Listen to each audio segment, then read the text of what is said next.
Hello, my people. Welcome. Well, I guess by now you might be aware of the passing of the self proclaimed relationship guru, Kevin Samuels. He died yesterday. The information is still coming in. I pinned an article in my video that I found online, so you can go over it and get familiar. However, you saw my title. I do believe that Kevin Samuels died and left broken black men and broken communities. I'm not going to go into this too much. However, I'm going to give my opinion.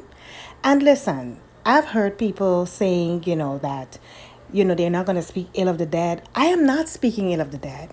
This man was alive before he died, right? So I'm speaking on his life and things that happened during the time when he was alive. So that is not speaking ill of the dead. And also it's fact. I have a different perception of what fact is from what is right or wrong.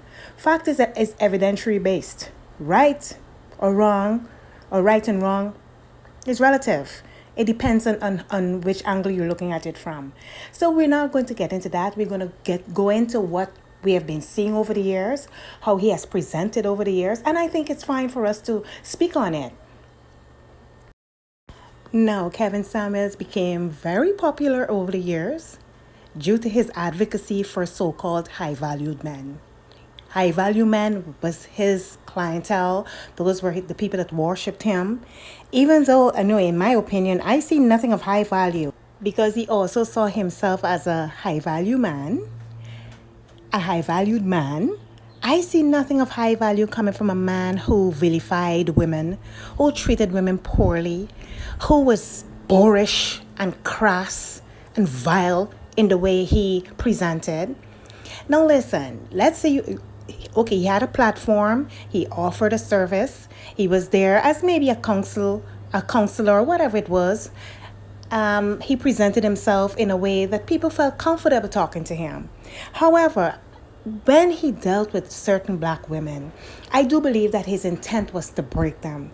What good is your service if the only thing the person remembers while delivering a message is the trauma? Then the lesson is lost. The lesson is lost, and that is all I saw. And listen, I am not going to fully blame Kevin Samuels for the way he did things, because women put themselves through this. I think sometimes black women and women are masochistic. They so seek validation from others that it is hard for them to understand and accept themselves for who they are. And fix yourself. It doesn't matter what people think of you. I don't mean in terms of you just being, okay, this is who I am. We know, you know who you are. You know what has to be fixed. If there is anything to be fixed. As human beings, we have issues that sometimes need to be addressed in a different way. But don't put yourself in circumstances that are going to make you feel even worse than you felt before. You solicited someone's opinion. We have to stop doing this. And it is a clear indication that most of us lack discernment. I keep using that word because there seems to be a disconnect. Even though the women, I'm saying this, in lieu of all of that, that does not absolve Kevin Samuels being accountable for the things he said.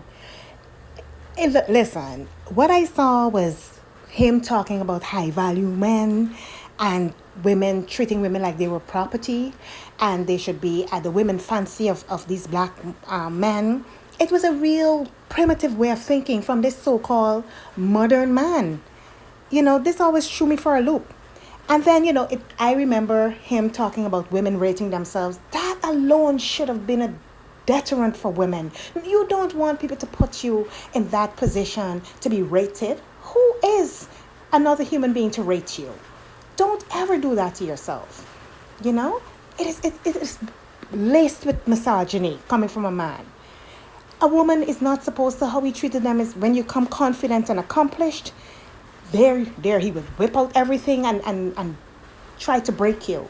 And I saw this time and time again. I was not subscribed to his channel. However, maybe because I looked at him once or twice, his content kept coming up. And I would just take a sneak peek and a little snippet of what he was doing because I had to take him in small doses because it was really overwhelming and it was too much. He consistently and constantly bashed women and predicted that he would die alone. I mean, I'm going to say this. I wonder how he died. You have to be careful. How you live today is very important, and it's meaningful, and it also determines how people treat you tomorrow. It is as simple as that. That is the way of the world. That is how you humans, interact, and that is how we live. Ironically, I prepared content a little while back to speak on the impact that KevinSamuels, Omar Johnson, and the Manosphere has made on the Black community. I will still do my content with minor adjustments to how I present. Listen, when I first happened upon his content, I was taken aback by what I was witnessing. There was this woman who called into his program, and he was asking her questions. He asked her her age, she gave it to him. He asked her her weight, she gave it to him. He asked her if she was in a relationship, she said yes. He paused, and then this guy went off on this woman. He called her fat. He said she's gross. He told her that she should be ashamed of herself at the weight she was. I couldn't believe what I was hearing. He was, like I said before, boorish. It was vile. And this woman looked visibly shaken. That is why I said, what use is the message if all you remember is the trauma? Listen, the truth of the matter is that I do believe that some Black men used KevinSamuels to attack accomplished Black women or women they feel are a threat to them. I don't know why it is that Black men sees their Black women as we are not a threat to you.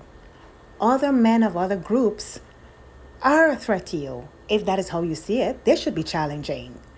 But not us. We're not in competition with our Black men. And the thing is that this goes for me, I'm speaking from myself. If I'm in a relationship and I feel I get the smallest indication, the slightest indication that I'm in competition or someone thinks that they're in competition with me, that's it. I am not doing that.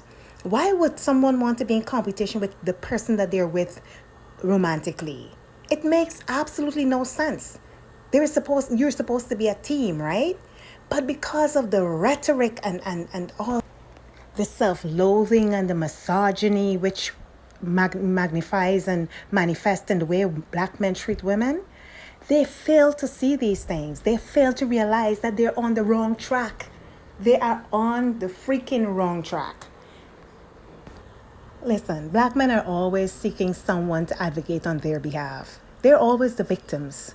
They victimize and then they turn it back on you.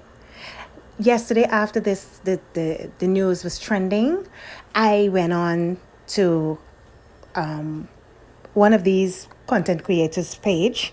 I think her name is Nyla Says. And she had a live program. And this is the woman's platform. She can say what the heck she likes. I may not agree with every content creator's content.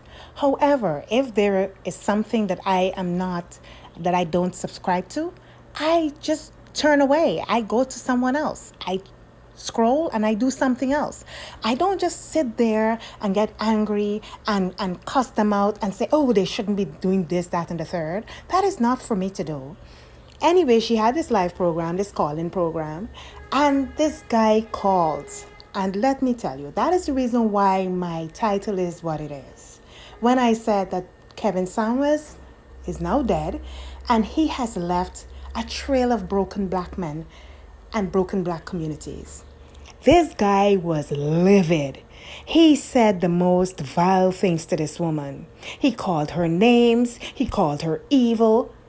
Just because she has a different opinion. She says that, this is how she feels. Why isn't she allowed to have an opinion? Because her opinion differs to what he may think, she's evil. It was obvious that he was a supporter of KevinSamuels. Twitter was lit. Listen, Twitter was lit last night with Black men who, I feel they feel lost. Okay, that's fine. But it also gave you a glimpse into the minds of Black men to show you that sometimes maybe it's hard for them to use their conscious thinking mind, or maybe they don't possess one. Who knows? Maybe they don't have one. Hence the term out of their minds, because some of them are out of their minds with the things that they're saying. Those things are going to come back to haunt them. Those tweets that they're putting out there, they're going to come back to haunt them. They're hurling insults, and it's on 1,000. This is really a clear indication that, man, the patriarchy is out of control. You have to rein your men in. You have to rein your buddies in, because most of them are just sitting there restless in their feminine energy. I'm going to say this, and I have said this in conversation with people speaking about Kevin Samuels. I believe that men who have low self-esteem and who are insecure latch on to Kevin Samuels. They feel some amount of comfort, and they feel that they can identify, because he also gave me insecure vibes. Listen, some of these guys are really, really going to need an intervention. And I mean an intervention with a specialist, because they're teetering on the edge. They were broken before he passed, and now this is it. It's culminated into this. And there's so much venom. They don't know how to emote. They lack social skills. They don't know how to control themselves. So I do believe that they're in a crisis. Anyway, I'm not a therapist, and I really don't have the time for men who are bat-ish out of their minds and who cannot control themselves. Go call your mama, your aunties, and the elders of the village, who are sometimes complicit and who are a breathing ground for this behavior and this behavior pattern that some black men now exhibit in public without shame, without feeling embarrassed. Anyway, thank you for being here. Stay safe and be self-aware.